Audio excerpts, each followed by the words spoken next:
News Bangla সকল দর্শকবৃন্দকে অনেক অনেক শুভেচ্ছা অভিনন্দন এবং স্বাগত জানাচ্ছি আমাদের বিশেষ অনুষ্ঠান আজকে আলাপচারিতা এবং তার বিষয়বস্তু হচ্ছে গিয়ে সঙ্গীতে এই যে স্বর আমাদের স্বরের কতটা প্রয়োজনীয়তা আছে কতটা গুরুত্ব আছে সেই বিষয় নিয়ে এবং আমাদের সঙ্গে রয়েছেন যথারীতি শরৎ বাবা এবং গায়কী মাতা। আপনাদের দুজনকে অনেক অনেক স্বাগত জানাচ্ছি। আপনারা তো বহুদিন ধরে সঙ্গীত চর্চা করছেন, দেশে বিদেশে বিভিন্ন জায়গাতে স্টেজে আপনারা যেমন পারফর্ম করেছেন, তেমনি আপনারা এই বিষয়টা নিয়ে এখন কিন্তু মিউজিক ফর পিস অর্থাৎ মিউজিকটাকে কি করে মানুষের জীবনে কাজে লাগানো যায় আরও বেশি বেশি করে, তো সেই নিয়েও কিন্তু আপনারা যথেষ্ট কাজ করে চলেছেন। তো কি বলবেন এই যে মিউজিক নিয়ে কাজ করতে গেলে বা মিউজিকটাকে ঠিকমতো বুঝতে গেলে সেইখানে স্বরের কতটা দরকার বা প্রয়োজনীয়তা রয়েছে, কতটা গুরুত্বপূর্ণ এটা? দেখুন, প্রথমত একটু ইতিহাসের দিকে যাওয়ার খুব প্রয়োজন যে সাতটা স্বর কীভাবে এসেছে, এটা কিন্তু প্রাকৃতিক একটা বিশাল এক্সপ্লেনেশন আছে।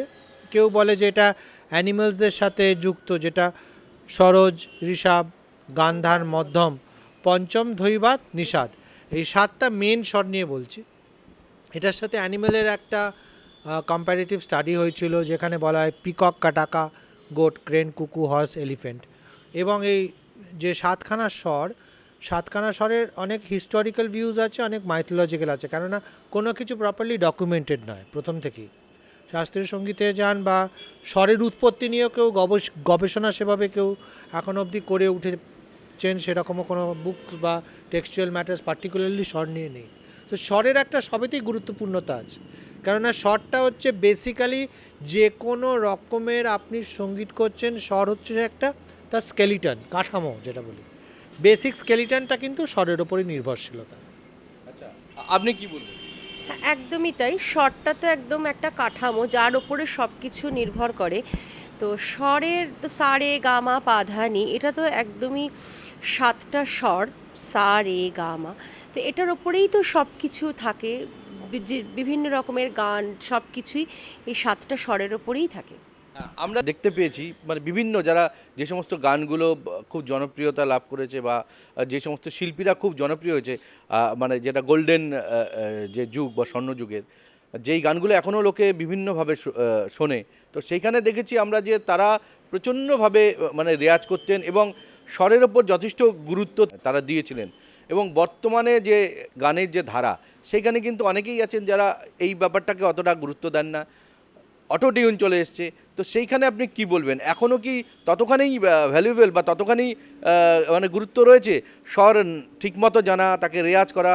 না জানলেও তো অনেকেই অনেক বড় বড় মানে বিখ্যাত হয়ে যাচ্ছেন, গায়ক হয়ে যাচ্ছেন বিভিন্ন রকমভাবে, কি বলবেন? দেখুন, এটা একটা ভাবার বিষয় আছে, কেননা আমরা যে পদ্ধতিতে রেয়াজ করি বা সাধনা করি সেটা হয়তো অনেকেই ফলো করেন না। কেননা যে কোনো কাজে আপনি যদি ভালোবাসেন, ডিসিপ্লিনাইজড হন, তবে সে কাজটা কিন্তু আপনাকে একটা কোনো রেজাল্টস দেবে। তো স্বরের একটা পার্টিকুলার সাধনা বা রেয়াজ আছে, যেটা গায়কী মাতাজি যখন উনি ওনার গুরুমার কাছে যেভাবে শিখেছেন, আমিও সেভাবে আমার গুরুজিদের কাছে, আমার গুরুমার কাছে সেভাবে শিখেছি যে স্বর সাধনা, রাগ সাধনার আগে, কেননা রাগ কিন্তু স্বরের ওপর নির্ভরশীল, কীর্তন ভজন স্বরের ওপর নির্ভরশীল। আপনি স্বরটাকে কিভাবে আপনি আয়ত্ত করতে পারবেন, কিভাবে স্বরটা আপনার সাথে কমিউনিকেট করবে, এটা একটা বিশাল বড় স্টাডি এবং এটা বিশাল বড় সাধনা। বর্তমানে কি হয়ে গেছে, বর্তমানে দেখবেন স্বর সাধনা কম হয়ে গেছে, গান সাধনা বেশি হয়ে গেছে। বর্তমানে আমরা বিভিন্ন জায়গায় আমরা যাই, বিভিন্ন ইউনিভার্সিটিসে আমরা দেখেছি, অনেক ইউনিভার্সিটিস আমরা পাস করেছি, যেখানে আমরা দেখেছি পশ্চিমবঙ্গে অনেক ইউনিভার্সিটিতে যে গান তৈরি হচ্ছে, গান গুরুরা বা গুরুমারা শিখিয়ে দিচ্ছেন, গান ছাত্র বা ছাত্রী তুলছেন, কিন্তু গানটা যে স্বরের ওপর নির্ভরশীলতা, গানটা যে স্বরের থেকে তৈরি হয়েছে, সেটারে কিন্তু রেয়াজ বা সাধনা এনারা করেন না। এটাতে কিন্তু অনেকটা ফাঁক যখন লাইভ কনসার্টস হয়, যেখানে অটো টিউন আপনি যেটা ইউজ করলেন, যেটা স্টুডিওর ক্ষেত্রে প্রযোজ্য, লাইভ কনসার্টসে কিন্তু যারা অটো টিউনে পায় না, আপনি দেখতে পাবেন যে সুর থেকে কিন্তু একটু বেসুরো হয়েও গেল। আচ্ছা, আচ্ছা, আপনি কি বলবেন যে এখনো কি সেই মানে গুরুত্বটা রয়েছে, নাকি স্বরকে বাদ দিয়ে মানে স্বরের রেওয়াজ না করে স্বরকে বাদ দিয়েও এখন যারা হতে চাইছেন সেইখানে সাধনা করা যায় বা বিখ্যাত হওয়া যায়, এখন কি অতটাই গুরুত্ব রয়েছে? স্বরকে বাদ দিয়ে কি কিছু হবে? আমরা যখন আপনি যেরকম বলেন গোল্ডেন যুগে, হ্যাঁ, তারা মানে প্রত্যেকটা দিন স্বর সাধনা করেছেন, সেটা লাইট মিউজিকই আমি বলছি। তো যার জন্য তাদের গানগুলো কি অমর হয়ে রয়েছে। আর এখনকার জেনারেশনের কি হচ্ছে, কোনটা সা, কোনটা রে, কোনটা গা, মা, কোনো স্বর পেহচানই তাদের হচ্ছে না, কিন্তু তাদের একটা গান ধরিয়ে দেওয়া হচ্ছে, ওপরে ওপরে নোটেশন করে দেওয়া হচ্ছে। কিন্তু আপনি যদি ওদেরকে বলেন যে তুমি শুনে গানটা তোলো, তারা কিন্তু তুলতে পারবে না, নোটেশন নির্ভর হয়ে গেছে। কেননা আমরা তো তাদেরকে বোঝাতে পারছি না কোনটা সা, কোনটা রে, কোনটা গা। প্লাস রেওয়াজের তো বিশাল অভাব, রেওয়াজ করে না, স্বর সাধনা করছে না, কিন্তু আমাকে গান গাইতে হবে। যার জন্য কি হচ্ছে, এখনকার দিনের গানটা না সাস্টেন করে, না শ্রুতিমধুর হয়, না শুনতে ভালো লাগে, কোনোটাই হচ্ছে না। মানে মেন হচ্ছে স্বর সাধনা আর স্বরকে চেনা, এইটা আমাদের খুব ইম্পর্ট্যান্ট। আরেকটা বিষয় সেটা হচ্ছে গিয়ে লোকসঙ্গীত বা লোকগীতি যেটা বলে, ফোক যেই ব্যাপারটা, সেখানে কিন্তু স্বর ধরে বা সুর ধরে অনেক সময় সেই গানগুলোর জন্ম হয় না, কিন্তু এখন দেখা যাচ্ছে যে সেই লোকসঙ্গীত বা লোকসুরগুলোকে ব্যবহার করেই অনেক শিল্পীরাই তারাই কিন্তু বিখ্যাত হচ্ছেন এবং সেই গানগুলো যথেষ্ট জনপ্রিয় হচ্ছে। তো সেইখানে কি স্বরের খুব একটা মানে গুরুত্ব রয়েছে, বা সেই ধরনের গান বাজনা যারা করবেন, যারা ভেবেই নিয়েছেন যে আমরা এই ধরনের গান বাজনাই করব, সেটাকে কি খুব ভালোভাবে করার জন্য কি স্বরকে শেখা বা খুব সুন্দরভাবে অ্যাপ্লাই করা যায়? অনেকে এইটা ধরে নিয়েছেন এখন যে আমরা এই জনপ্রিয়তার জন্য এই ধরনের, এখন দেখবেন প্রচুর গান আছে যেগুলো হচ্ছে কি একদম মানে সরাসরি মানে লোকসঙ্গীতগুলোকে একটু মানে ইনস্ট্রুমেন্টেশন তার বিভিন্ন অন্যরকম করে, তার মধ্যে কিছু মানে মানে অটোটিউনের মাধ্যমে বা বিভিন্ন এফেক্টস দিয়ে, মানে ভয়েসের এফেক্টস দিয়ে কিন্তু নতুন আঙ্গিকে নতুনভাবে তৈরি করাচ্ছে। কি বলবেন? অটোটিউন হয়ে গেছে, হ্যাঁ, এখন যেহেতু মানে মিক্সিংয়ের কারুকার্য হয়ে গেছে, যার জন্য এখন কোনো কিছুর আর প্রয়োজন নেই। যে বেসুরে গান গাইছে, যে সা লাগাতে পারে না, সেও এখন সাকসেস পাচ্ছে, কিন্তু সেটা থাকে না। আপনাকে প্রপারলি এগোতে হবে। আপনি তাদেরকে সব ইনস্ট্রুমেন্ট বন্ধ করে দিয়ে শুধু হারমোনিয়ামে গাইতে বলবেন, সাই লাগবে না, সা লাগাতেই পারবে না। এবং যার জন্য আপনারা দেখবেন অনেক বড় বড় শো, মানে যখন শোগুলো হয়, যখন আমরা লাইট মিউজিকগুলো শুনতে পাই, ট্র্যাক একদিকে যাচ্ছে, গলার একদিকে যাচ্ছে, মানে তাদের কোনো বেসিক সেন্সই নেই যে আমার গলাটা যে বেসুরে হচ্ছে। আর আমরাও যারা শুনছি তারা আমরা এতটাই অজ্ঞ যে সেই বেসুরে গানগুলোই আমরা শুনছি। একটা কথা বলি, একটু পুরনো যাচ্ছে, আপনি পুরনো আধুনিক গানের শিল্পীদের একটু আমি টেনে আনছি এই আলোচনাতে। যেমন ধরুন হেমন্তবাবু, মান্না দে, সন্ধ্যা মুখোপাধ্যায়, প্রতিমা বন্দ্যোপাধ্যায়, এদের দেখবেন যখন এরা গান পরিবেশন করছে নিজেরা হারমোনিয়াম বাজিয়ে করছে। এই পয়েন্টটা আপনি ওয়াচ করবেন। বর্তমানে যারা আধুনিক গানের শিল্পী, তারা কিন্তু স্টেজে আর হারমোনিয়াম নেয় না, তারা দাঁড়িয়ে পড়েছেন। দাঁড়িয়ে পড়তে গিয়ে কি হয়, আপনার প্রথমত অতগুলো মিউজিশিয়ানস আপনার সাথে আছে, মিউজিশিয়ানস বেশি থাকলে কিন্তু আপনার একটা স্বরের কাভার আপ হয়ে যাচ্ছে। আপনি কিন্তু মেন শিল্পীর সুরে না বেসুরে, সে যদি একটা ইনস্ট্রুমেন্ট নিয়ে গায়, যতটা ক্লিয়ারলি, যেটা গায়কি মাতাজি বললেন, যতটা ক্লিয়ারলি বুঝতে পারবেন, আপনার সিন্থ আছে, আপনার বেস গিটার আছে, আপনার রিদম গিটার আছে, আপনার ড্রামস আছে, পারকাশনস আছে, আপনার কিন্তু শটটা ওভারলুক করে গেছে। বর্তমানে আমি এটাও দেখেছি যে খুব কম রবীন্দ্রসঙ্গীত, আমি আমাদের ফিল্ড নয় এটা, তাও বলছি, রবীন্দ্রসঙ্গীত শিল্পী আমরা খুব কম দেখেছি যারা কিন্তু হারমোনিয়াম নিয়ে রবীন্দ্রসঙ্গীত পরিবেশন করছেন। হারমোনিয়াম না নেওয়ার কারণ আছে, কেননা তারা জানে, প্রথমত গায়কি মাতাজি এটা আমার সাথে সহমত দেবেন, যে হারমোনিয়াম, আমি এরকম অনেক শিল্পীকে জানি যে তারা গান গাইছে এক, হারমোনিয়ামের কর্ড আর একটা বাজছে, মানে হারমোনিয়ামের আলাদা করে তালিম তাদের নেই। হারমোনিয়াম বাজিয়ে গাওয়াটা কিন্তু খুব টাফ, কারণ আপনি বাজাচ্ছেন, আপনিই গাইছেন। তার মানে ভাবুন হেমন্তবাবু, মান্না দে বাবু, সন্ধ্যা মুখোপাধ্যায়, যত প্রতিমা লাইভ হয়েছে বন্দ্যোপাধ্যায়, সবাই সব সব সব হারমোনিয়ামের হাত যেখানে যেখানে স্ট্যান্ডিং নোট যাচ্ছে সেখানে একদম এক্স্যাক্ট কর্ডটা পড়ছে। আমরা এরকম অনেক লাইভ শুনেছি যেখানে কিন্তু স্ট্যান্ডিং নোট একটা জায়গায় যাচ্ছে, কর্ডটা হয়তো অন্য জায়গায় চলে গেল। ট্র্যাক একদিকে গলা একদিকে, মানে তার কোনো সেন্সই নেই যে আমি সুরে না বেসুরে, কোনো সেন্সই নেই। একই সঙ্গে এখন শুধু হারমোনিয়াম না, লাইভ পারফরমেন্সের জন্য আলাদা রকম লাইটস থাকছে, সঙ্গে সঙ্গে ডান্স থাকছে, মানে গান অনুযায়ী, এবং এবং একই সঙ্গে তাদের নিজস্ব হ্যান্ডস যেমন থাকছে, নিজস্ব সাউন্ড সিস্টেমও থাকছে।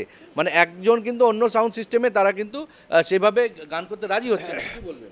দেখুন, সব থেকে বড় ব্যাপার কি জানেন, দেখবেন যে এই রিয়ালিটি শোতে যেভাবে প্রেজেন্টেশনটা করা হয় এটা একটা জাঁকজমক থাকে, কিন্তু তাকে যদি বলেন যে ওই গানটাই খালি সাপা সামা, হ্যাঁ, বা পাসা সাসা তানপুরা নিয়ে গানটা গাইতে, সে গানটা কিন্তু থ্রো করতে পারবে না। হ্যাঁ, কেননা আমি আমার ব্যক্তিগত বক্তব্যের একটা কথা বলছি আপনাদের।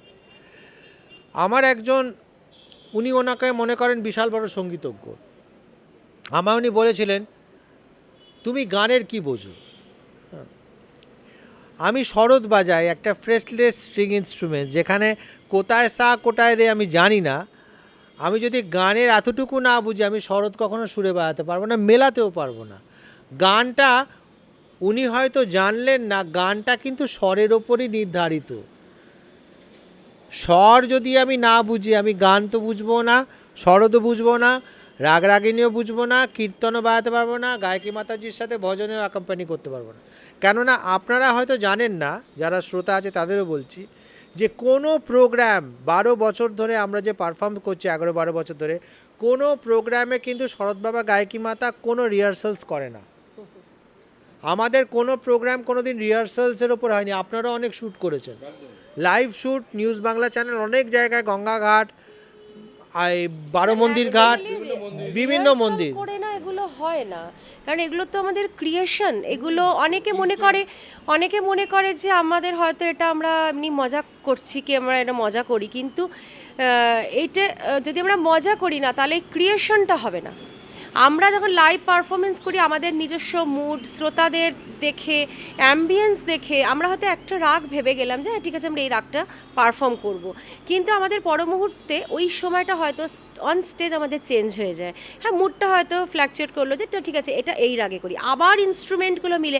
আমি একটা কথাই এখানে বলবো যে গান যদি কেউ ভেতরে না জানে, তাহলে কিন্তু সে না ভালো তবলা বাজাতে পারবে, কারণ আমি তবলা বাড়ির মেয়ে, তো আমি জানি না ভালো। বাবা একটা আমাকে সবসময় বলতেন যে তুমি যে কোনো, তুমি সেতার বাজাও, গিটার বাজাও, তবলা বাজাও, তুমি যদি গান না জানো তাহলে তুমি কিন্তু অ্যাকম্পানি করতে পারবে না। গান তোমাকে জানতেই হবে, এবং তোমাকে স্বর, গান মানেই তো স্বর, ওটা ছাড়া তো হবে না। সুতরাং সেইটা তখনই সেই জায়গায় পারফেকশনে যাবে যখন আপনার ভেতরে সেই গানটা বাজবে। আপনি যদি ভেতরে ভেতরে না গান, আপনি সেইটা পারফরমেন্স দিতে পারবেন না, সেই ইনস্ট্রুমেন্টই হোক যাই হোক।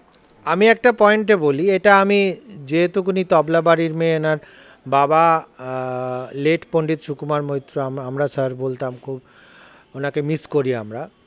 তো ওর ভাইও সুকল্যাণ খুবই ভালো বাজায়, ভালো তবলা বাদক, খুবই ভালো তৈরি হচ্ছে, এটা খুব ইম্পর্টেন্ট। আমি বলছি যে আমি একটা টাইমে অনেক বছর সোলো বাজিয়েছিলাম। সোলো বাজাতে বিভিন্ন তবলাবাদক আমার সাথে অ্যাকম্পানি করেছেন। আমি সিতে যখন শরৎ মেলাচ্ছি, তবলাবাদক মিলিয়ে বলছে দাদা বাড়াবো না কমাবো, মানে তার স্বরের সেন্সটা কিন্তু নেই, সে বুঝতে পারছে না, গানই তৈরি হয়নি। কিন্তু সুকল্যাণের সাথে আমি যে কটা প্রোগ্রাম সোলো হিসেবে বাজিয়েছি, ওর সুর কানির জ্ঞান কিন্তু ক্যাবাত, ওটা কিন্তু ও রপ্ত করেছে। একটা তবলিয়া যদি সুর কানি তবলা চারিদিকে না ঠিক করে মেলাতে পারলো, তাহলে সে কি তবলা শিখলো? তাহলে তার তবলার জ্ঞানটা কোথায় হলো? এখন উনি গাইছেন বি ফ্ল্যাটে, আমি বাজাচ্ছি সিটে, দুটো আইটেম হয়েছে, দুটো তবলা আছে। আমি বলছি কলকাতার ভেতরে, আমি কলকাতার বাইরে যাচ্ছি না, কলকাতার বড় বড় ইউনিভার্সিটিসের মধ্যে যেখানে সঙ্গীতের চর্চা করা হয়, অনেক তবলিয়ারা সুরকানি মেলাতে পারবে না, এটা আপনি জেনে নিন। কেননা আমরা এটা দেখেছি যে এদিকটা মিলেছে ওদিকটা মেলেনি, অথচ সে বেমালুম বাজিয়ে যাচ্ছে, তার সেই ফিলিংসটাও নেই যে আমার তবলাটা মেলেনি। তো এবারে যদি বেসুরা ইনস্ট্রুমেন্ট থাকে তাহলে আপনার গান বা শরৎ ভোকাল ডুয়েটে আপনি কিভাবে অ্যাকম্পানি করবেন? এখন মানে একটা কোনো ভাষা জানতে গেলে যেমন সঠিকভাবে ভাষা অনেকেই বলতেই পারে, কিন্তু গ্রামার দেখে বলে না। কিন্তু ভাষাটাকে পুঙ্খানুপুঙ্খ জানতে গেলে, তা নিয়ে গবেষণা করতে গেলে, তার বিশ্লেষণ করতে গেলে সেখানে কিন্তু গ্রামারটার দরকার। তো এইখানে কিন্তু এই স্বরের যে ব্যাপারটা, এটা কিন্তু ওই একটা মানে গানের বা সঙ্গীতের একটা গ্রামারের পর্যায়ে পৌঁছে যাচ্ছে। তো সেইখানে এই যে পরবর্তী সময়ে যারা আসছেন বা যারা এই সঙ্গীত চর্চা করছেন বা যারা এই নিয়ে তাদের পেশাগতভাবে এগোবেন, তাদেরকে আপনি কি বলবেন? যে অনেকেই এটা ভেবে নিচ্ছেন বা এসে যাচ্ছেন মার্কেটে, যারা কিন্তু এই নিয়ে অতটা চিন্তাভাবনা করছেন না, বা অনেক দূরও এখনও চলে এসছেন যারা কিন্তু ভাবছেন না যে এটা নিয়ে এখনও কোনো প্রয়োজনীয়তা আছে, কি বলবেন? দেখুন, সব থেকে বড় কথা হচ্ছে আপনি যদি পশ্চিমবঙ্গের বাইরে যান, আমি বলছি মহারাষ্ট্র, কালকে ইনফ্যাক্ট ওর ভাইয়ের সাথে এটা নিয়ে আলোচনা হচ্ছিল, মহারাষ্ট্র ভোকালিস্টরা অনেক এগিয়ে, দুর্ধর্ষ গায়। সাউথ না, মহারাষ্ট্র বা আপনি মুম্বাইতে যান, এত রিচ কেন না জানেন? ওদের যে কোনো কিছু পদ্ধতি, আপনি মহারাষ্ট্র বেল্টে গিয়ে আপনি তবলা প্লেয়ারদের শুনুন, আপনি যে কোনো ভালো তবলা প্লেয়ার শুনুন, আপনার মনে হবে আমি যেন একটা স্বর্গর মধ্যে বসে আছি। আমি বলছি আমার অনেকবার সৌভাগ্য হয়েছে পণ্ডিত সুরেশ তালওয়ারকরজি, উনি একটা ইনস্টিটিউশন বাই হিমসেলফ। আপনি ওনার যে কোনো স্টুডেন্টকে শুনুন, সব দেখবেন তৈরি।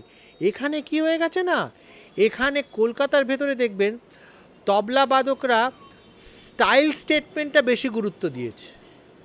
মানে আমি দেখেছি যে কোনো মিউজিশিয়ান বাজাচ্ছে, কোন জায়গায় আমি একটা গত বাজাচ্ছি, গতের একটা সেন্টিমেন্ট আছে, একটা রাগ, তার সেন্টিমেন্ট আছে, সেখানে তবলাবাদকের কতটা বাজানো উচিত, কী সে বাজাবে, এটা কিন্তু তার পার্সোনাল ফিলিংয়ের ওপর ডিপেন্ড করে। এবং এখানে কিন্তু স্বরের একটা শিক্ষা তার দরকার আছে। সে যদি গানটা বোঝে, গানটা শোনে, তবেই কিন্তু সে সঙ্গতকার হতে পারে। গানটা জানতে হবে। কি বলবেন আগামী দিনে কি এটার আদৌ কোনো দরকার? না, আমার তো মনে হয় না এর কোনো প্রয়োজনীয়তা মানে এর এখনকার জেনারেশন অনুভব করবে, তার কারণ এখন সবই অটো টিউন। হ্যাঁ, এত বেশি মিউজিক্যাল ইনস্ট্রুমেন্টের ওপরে ডিপেন্ডেন্ট আমরা, যে আমাদের দরকার কি ঘন্টার পর ঘন্টা রেওয়াজ করা, ঘন্টার পর ঘন্টা স্বর সাধনা করার প্রয়োজন নেই তো। একটা গান পেয়ে গেলাম, ওপরে নোটেশন হয়ে গেল, ওইটা গানটা আমি বেসুরে গাইলাম, অটো টিউন হয়ে গেল। কারণ আমরা নিজেরা যখন আমরা সিডি বার করেছিলাম, আমাদের নিজস্ব অভিজ্ঞতা বলছি, আমরা 3টে রাগ রেকর্ডিং করেছিলাম 10 মিনিট, 15 মিনিট, 20 মিনিট করে করে। এবার আমরা যখন স্টুডিওতে ওটা ফেলেছিলাম, স্টুডিওতে যিনি মিক্সিং করলেন বলে, আপনাদের তো অটোটিউনের কোনো প্রয়োজনই নেই, আমার কোনো খাটনি নেই। আলা মানে বলে এমন আমরা গান আমাদের এখানে অটোটিউন করতে হয় যে সুরে করার মানে অটোটিউন করার পরেও সেটা বেসুরে লাগছে। মানে যে গান জানে না এখন তারাও আর্টিস্ট হয়ে গেছে, কোনো প্রয়োজন নেই রেওয়াজ করার। মানে এটা আমাদের একটা বিশাল অধঃপতন। যদি আমার অটোটিউন করে যদি আমার গানটা সেই জায়গায় চলে যায়, আমি কেন আমার কষ্ট করব যে আমি 2 ঘন্টা এক জায়গায় রেওয়াজ করব? কেন? দরকারটা কি? এই জন্য কি হচ্ছে বলুন তো, এখনকার গান না শুনতে ভালো লাগে, না সাস্টেন করছে। আজকে দেখুন মান্না দে, লতা মঙ্গেশকর, এনাদের গান যুগ যুগ যুগ যুগ ধরে কিন্তু আমরা শুনছি, কোটি বার শুনেছি, তাও যেন মানে আহা এরকম একটা বেরোয়। এখন কেন হচ্ছে না? এখন রাবিশ লাগে গান শুনতে। এবং সব থেকে ইম্পর্টেন্ট ব্যাপার কি জানেন, দেখবেন অনেক বাংলা গান, যারা বাংলা গান কলকাতায় গাইছে, অনেক কিন্তু ক্লাসিক্যাল বেস বা ক্লাসিক্যালের জায়গাটা নেই। তো আপনি মানবেন্দ্রবাবুর গান শুনুন না, পুরো ক্লাসিক্যাল বেস আছে। যে মিটটা ইনি ইউজ করছেন, যে গমকটা ইউজ করছেন, যেভাবে শটটাকে ভাঁজ করছেন, it is a total basic classical base তালিম। হয় না, মানুষের এখন হয়ে গেছে কি, এখন সব ইউটিউবে শুনছে, নোটেশন লিখছে, ওইটা নিজের মতো করে প্রকাশ করে বেরিয়ে চলে যাচ্ছে। এবং কলকাতায় যারা ভালো গান বাজনা করে, তারা কিন্তু একটা জায়গা এই জন্য পাবে না, বিকজ একটা পলিটিক্স অলওয়েজ চলছে মিউজিকের ভেতরে। সেই জন্য কি হয়ে গেছে, যারা ভালো গান বাজনা করেছে, যারা স্বর নিয়ে সাধনা করেছেন, যারা ভাবনা চিন্তা করেছেন, যারা ভোরবেলা উঠে রেয়াজ করেছেন, হ্যাঁ, গায়কি মাতাজি যে সাধনা করেছেন, এখন পরবর্তী জেনারেশনে যারা আউটপুটস হচ্ছে তারা ওই সাধনা দিতে পারবে কেন না। হবে? এখন তো ফার্স্ট লাইফ মানে রেওয়াজের কোনো প্রয়োজনই নেই, প্রয়োজনীয়তা নেই। এখন কোনো বাচ্চা 2 ঘন্টা বসে রেওয়াজ করবে না, তার ধৈর্য আছে, এবং তাকে বাবা মাকেও তাকে এনকারেজ করতে হবে। আমরা যেমন গুরুমার কাছে একটা রাগ 4 বছর 5 বছর ধরে শিখেছি, আমাদের সেই ধৈর্যটা ছিল। আমাদের গুরুদের মুখের ওপরে বলার ক্ষমতা নেই যে আমরা এই রাগটা শিখবো না, কিন্তু এখনকার বাবা মারাও ডেসপারেট। এই বাবা, একটা রাগ 5 বছর ধরে সে যেতে, আমরা গুরু কিছুই জানে না। আমার মেয়ে তো কিছুই করতে পারলো না। আমার মেয়ে সা লাগাতে না পারুক, কবে এই রিয়ালিটি শোতে গান গাইবে, ওই রিয়ালিটি শোতে গান গাইবে, কিন্তু আমাকে তো জানতে হবে আমার ক্ষমতা কতটুকু। আমরা ক্ষমতার বাইরে গিয়ে সেটা করি, এইটাই খুব খারাপ। আচ্ছা, দুটো জিনিস উঠে আসলো খুব সুন্দরভাবে। একটা হচ্ছে রিয়ালিটি শো এবং আপনার কাছ থেকে আসলো হচ্ছে কি ইউটিউব। তো এই যে দুই জায়গা যেখানে প্রতিভার বিকাশের একটা জায়গা, সেইখানে গিয়েও কিন্তু মানে সঠিকভাবে শিখে বা যে স্বরের কথা আজকে উঠছে আমাদের আলোচনাতে, সেই সঠিক স্বরের সাধনা করে কিন্তু সেখানে পৌঁছাতে হচ্ছে না। অনেকেই আছেন ইউটিউবে খুব সুন্দরভাবে জনপ্রিয় হয়ে যাচ্ছেন, সেখানেও কিন্তু স্বরের সেই রকম লাগাম নেই। এবং রিয়ালিটি শোতেও সেখানেও কোনো রকমভাবে একটা তৈরি করে দিয়ে প্যাকেজের ওয়ান টাইপ অফ প্যাকেজ তৈরি করে দিয়ে সব কিছু মিলিয়ে তো সেখানেও কিন্তু তিনি জনপ্রিয় হয়ে যাচ্ছেন। পরবর্তী ক্ষেত্রে দেখা যাচ্ছে দুই ক্ষেত্রেই, এই ক্ষেত্রেও তিনি খুব বেশি জনপ্রিয় থাকতে পারছেন না। এবং রিয়ালিটি শো দেখেছি আমরা, অনেক রিয়ালিটি শো হচ্ছে, সেখানে যারাই ফার্স্ট সেকেন্ড থার্ড হচ্ছে বা যাই হচ্ছে, তার মধ্যে কয়েকজন মানে গোনা যায় যে 1 2 3 4 তারাই একমাত্র সেই জায়গাতে পৌঁছতে পারছে, আদারওয়াইজ সব কিন্তু মানে কালের স্রোতে ভেসে যাচ্ছে। তো কি বলবেন এটা কি এই সাধনার ক্ষেত্রে বা স্বরের ক্ষেত্রে এরা কি মানে সেটা পজিটিভ দিকে যাচ্ছে, না এটাও সেই নেগেটিভ দিকেই যাচ্ছে, সেটা কি বলবেন? দেখুন, আমরা 7টা স্বর নিয়ে তো চর্চা করলাম, কিন্তু অ্যাকচুয়ালি স্বর 12টা। সেটা কি হচ্ছে, এই 12টা স্বরের যে রপ্ত করতে পারবে, যে সাধনা করতে পারবে, সে যে কোনো রিয়ালিটি শো, লাইভ শো সব কিছু কঙ্কার করতে পারবে। মেন হচ্ছে কি আপনার বেসিক স্বরের সাধনা। আপনি কত ঘন্টা স্বর রেয়াজ করছেন, আপনি পাল্টা রেয়াজ করছেন, মূর্ছনা রেয়াজ করছেন, এগুলো জানবেই না অনেকে। মূর্ছনা কি অনেকে লোকে জানবে পাল্টা না, কি তাই জানে না এখন, পাল্টা জানে না, মূর্ছনা জানে না। পাল্টার মানে কমপ্লেক্স পাল্টাজ আছে, সিম্পল পাল্টাজ আছে, পারমুটেশন কম্বিনেশন আছে। এই সব জিনিসগুলো যদি সময় বার করে রেয়াজ না করে, তাহলে কি ওই একদিন ফার্স্ট হলো, তারপরে কয়েকটা অর্গানাইজেশনস এলো, তাদের ইভেন্টস করলো, তারপর আস্তে আস্তে তারা তলিয়ে যাবে, রেয়াজের অভাবে তলিয়ে যাবে। রেয়াজ সাধনাটা খুব পার্সোনাল, রেয়াজ অ্যান্ড সাধনা খুব পার্সোনাল। এখন দেখবেন ফেসবুকে খুব রেয়াজ হচ্ছে, ফেসবুকে খুব রেয়াজ হচ্ছে। তবলা নিয়ে বসে গেল, সে তার শরৎ নিয়ে বাজাচ্ছে, গান গাইছে, সবাই রেয়াজ করছে। কিন্তু রেয়াজ সাধনা হচ্ছে পার্সোনাল। আপনার একটা পার্সোনাল মোমেন্ট থাকবে যে সময় আপনি, আমরা ইনস্ট্রুমেন্টালিস্ট বলে আমার সাথে ইনস্ট্রুমেন্টসের একটা টাচ থাকবে, উনি ভোকালিস্ট বলে ওনার পার্সোনাল রেয়াজ থাকবে, আমার পার্সোনাল রেয়াজ আছে। তখন কিন্তু আমরা রাগ রেয়াজ করছি না, কথাটা বুঝুন, আমরা কম্পোজিশন রেয়াজ করছি না। আমি আবার কথাটায় আসছি যে একটা মেয়ে বা একটা ছেলে বা একটা ছাত্রছাত্রী, সে যখনই বসে একটা গান গাইলো, সে বলে মা বাবা আমি রেয়াজ করে নিয়েছি, ওটা রেয়াজ হলো না, এটাই তো ভুল হয়ে যায়। এটাই ভুল হয়ে যায়। স্বরের রেয়াজ আলাদা জিনিস আর গানের সাধনা আলাদা জিনিস। স্বরের রেয়াজ করলে তারপরে সেই গানটা সেই পর্যায়ে যাবে। লতাজি আশাজি তানপুরা নিয়ে রেয়াজ করতেন, এখন তানপুরা আপনি দেখবেন ইলেকট্রনিক হয়ে গেছে, ম্যানুয়াল।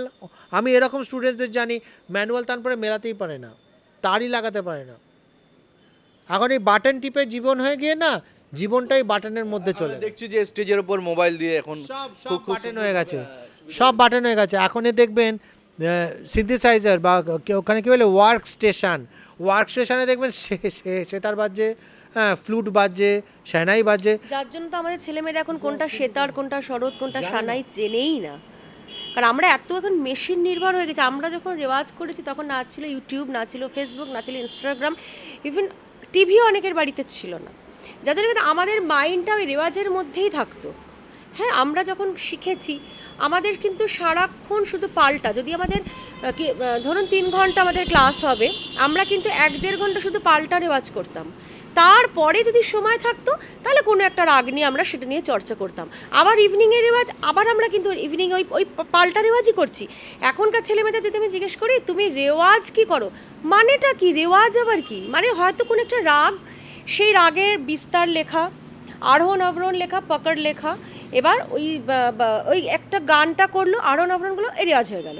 এইটা হচ্ছে রেওয়াজ, যার জন্য এখনকার ছেলেমেয়েরা জানেই না পাল্টা রেওয়াজ কি, স্বর স্ট্যান্ডিং কি, কিচ্ছু জানে না। গমক জানে না, মীর জানে না, কীর্তন জানে না, জমজমা জানে না, মানে মূর্ছনা জানে না, এগুলো ইনস্ট্রুমেন্টালের অনেকেই জানে না।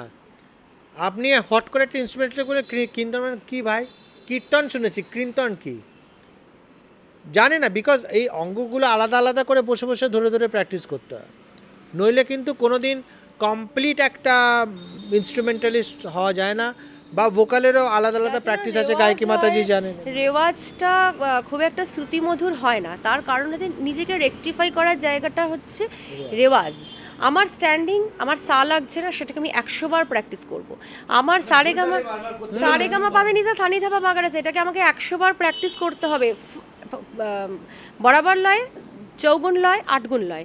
আমার যদি 8 গুণ লয়টা ওপর থেকে স্লিপ করে যায়, সেটাকে আমাকে আবার ওই কম লয় ওইটাকে রেওয়াজ করতে হবে। সেটা রেওয়াজ করতেই আমার 1-1.5 ঘন্টা সময় লেগে যাবে। এই জন্য রেওয়াজ কখনো ফেসবুক ইনস্টাগ্রামে দিয়ে রেওয়াজকে কখনো পাবলিসিটি করাটা উচিত নয়। এখন আমরা অনেক সময় দেখি এই একটা রেওয়াজ করছি, দিয়ে একটা আধা ঘন্টার একটা ভিডিও পোস্ট করে দিল।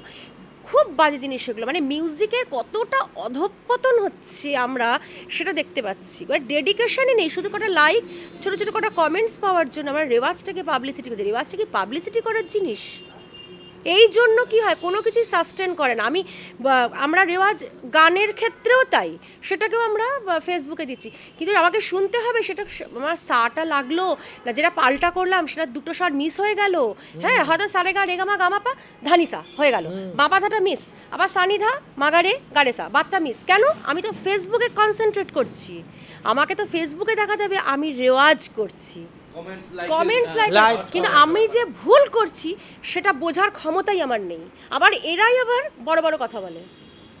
আবার আপনি এদেরকেই বলবেন বসে যে 12টা স্বর পরপর গেয়ে দেখাতে পারবে না।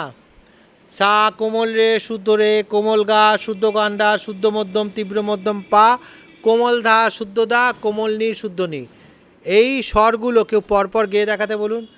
আমি বলছি কলকাতার অনেক বড় বড় ইউনিভার্সিটির ছাত্ররা ছাত্রীরা পারবে না, দে ক্যানট ডু ইট। এর জন্য তো কনসেন্ট্রেশনের রেওয়াজের দরকার হবে। আমার মনটা তো রেওয়াজে থাকে না, তো আমি কি করে কনসেন্ট্রেট করব?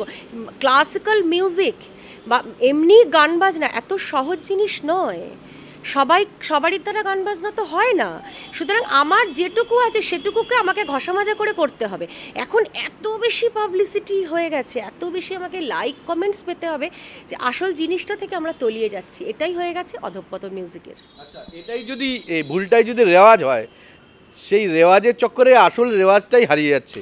তো এইখান থেকে বেরোনোর কি উপায় আছে? কারণ হচ্ছে কি আমাদের গর্বের জায়গা আমাদের শাস্ত্রীয় সঙ্গীত, সেখানে আমরা যেটা নিয়ে গর্ব করি, বিদেশ থেকে বহু বিদেশি আমাদের এখানে আসে শুধুমাত্র এই যে রস, সেই রসকে আস্বাদন করার জন্য, এটাকে শেখার জন্য। সেখানে আমরা নিজেরাই যদি এই রকম করে এটাকে যদি হারিয়ে ফেলি, তখন তো আমাদের উল্টে ওখানে গিয়ে আবার নতুন করে শিখে আসতে হবে। তো কি বলবেন, এটার তো একটা নিশ্চয়ই বেরোনোর জায়গা থাকবে, মানে যারা এই মানে শো দেখছেন এবং যারা মনে করছেন যে না আজকে থেকে একটু সঠিকভাবে সঙ্গীতের সাধনা করব, স্বরের সাধনা করব, তার কি উপায় আছে, কি গাইডলাইন আছে বলুন আপনারা? ওই যে সিম্পল, 7:30টায় ডিনার করো, 9টায় শুয়ে পড়ো, 4:30 ওঠো, 5টা থেকে 7টা রেয়াজ করো।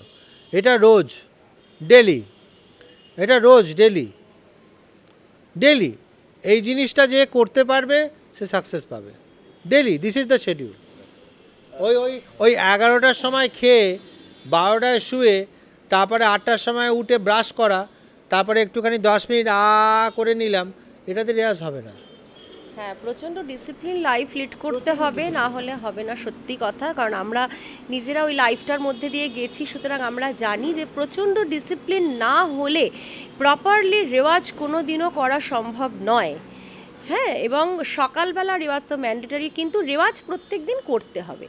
হ্যাঁ, ডেডিকেটেডলি করতে হবে, শুধু ফেসবুক ইনস্টাগ্রামের জন্য নয়।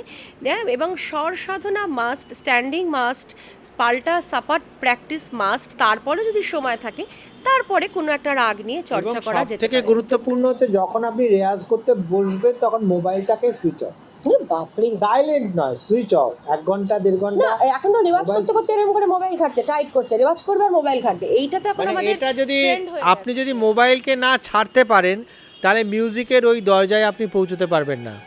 Mobile has to be switched off. আমি যখন গুরুমার কাছে ক্লাস করতাম, সারা দিন থাকতাম, আমার মোবাইল ওয়াজ সুইচড অফ। 1 ঘন্টা হয়তো অন করলাম, আবার অফ।